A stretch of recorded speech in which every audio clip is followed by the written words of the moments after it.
आदाब, नमस्कार, अस्सलाम वालेकुम नाजरीन। पल पल न्यूज़ के न्यूज़ रूम से मैं हूं आपके साथ नदीम अकरम। लगातार राजस्थान में माहौल बिगाड़ने की कोशिश की जा रही है।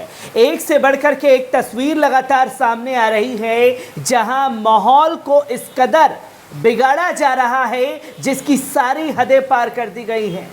क्योंकि करौली में रामनवमी के दौरान जुलूसों की तस्वीरों को हमने देखा, तो उसके बाद हमने वो तस्वीरें भी लगातार सामने देखी राजस्थान के, जहां कन्हैया लाल के नाम पर हुड़दंग काटने की राजस्थान में कोशिश की गई।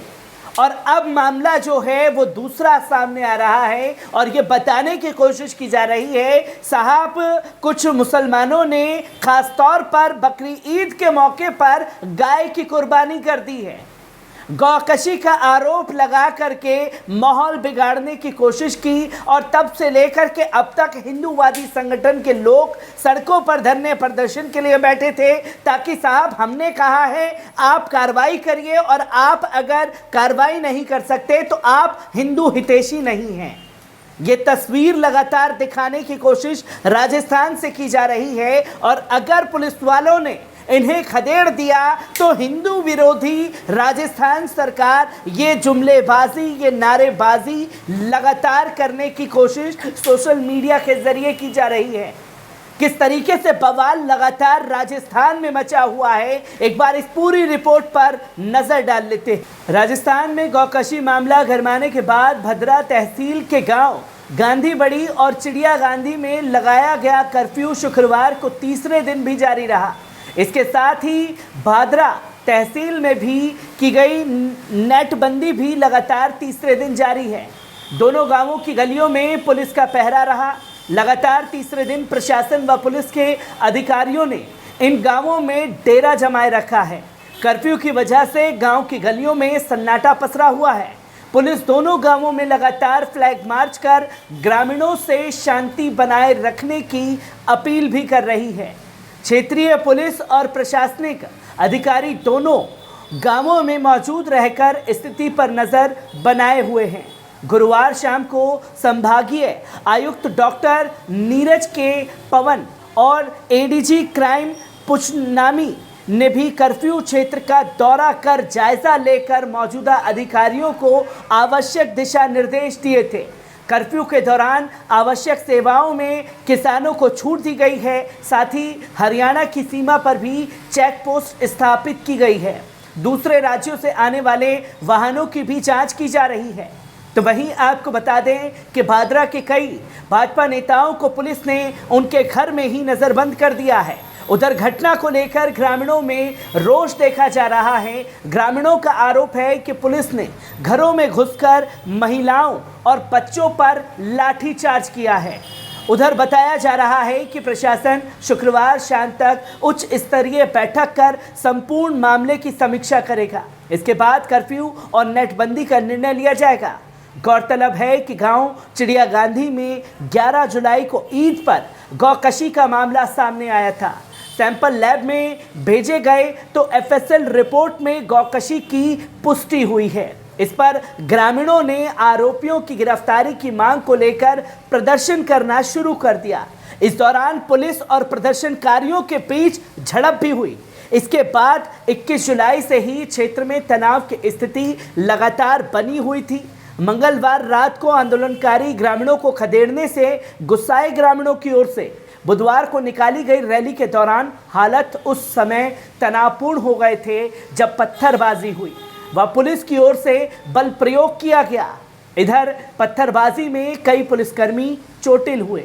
रैली के दौरान हुई पत्थरबाजी की घटना को लेकर भिरानी पुलिस थाना में बुधवार देर रात्रि को हत्या प्रयास व राजकार्य में बाधा उत्पन्न करने के आरोप में 72 जनों के खिलाफ मामला दर्ज हुआ। इसके अलावा धार्मिक भावनाओं को आहत करने के आरोप में भी 3 जनों के खिलाफ अलग से भिरानी थाना में मुकदमा दर्ज हुआ है। हनुमानगढ़ में गौकशी को लेकर शुरू हुआ विवाद और गहरा गया है। पुलिस और आंदोलनकारी ग्रामीणों में संघर्ष के बाद 2 गांवों में कर्फ्यू लगा दिया गया है। इंटरनेट बंदी के साथ पूरे एरिया में बड़ी संख्या में पुलिस बल तैनात कर दी गई है। संदिग्धों पर कड़ी नजर रखी जा रही है। पथराव लाठीचार्ज में पुलिस और आंदोलनकारी घायल हुए थे। इस सिलसिले में पुलिस ने 45 लोगों को हिरासत में ले रखा है। दरअसल चिड़िया गांधी गांव में 21 जुलाई से ही माहौल तनावपूर्ण बना हुआ था। ग्रामीणों का आरोप था कि गौकशी हुई है। उसी की पुष्टि में रिपोर्ट जब सामने आई तो ग्रामीणों ने, खासतौर पर हिंदूवादी संगठनों ने उपद्रव मचाना शुरू कर दिया। उनके लिए एक्शन की मांगे की जाने लगी। इस बीच मंगलवार को आंदोलनकारियों को धरना स्थल से खदेड़ने के बाद माहौल बिगड़ गया। जहां लगातार माहौल बिगाड़ने की कोशिश हिंदूवादी संगठनों और भारतीय जनता पार्टी के नेताओं द्वारा की जा रही थी, तो उसके बाद रैली निकाली। धारा 144 का उल्लंघन के आरोप में पुलिस ने लाठीचार्ज कर दिया। इससे माहौल तनावपूर्ण हो गया। पथराव, लाठीचार्ज के बाद आंसू गैस के गोले भी छोड़े गए। हालात ऐसे बन गए कि जिले के 2 गांव गांधीबाड़ी और चिड़िया गांधी में कर्फ्यू लगा दिया गया।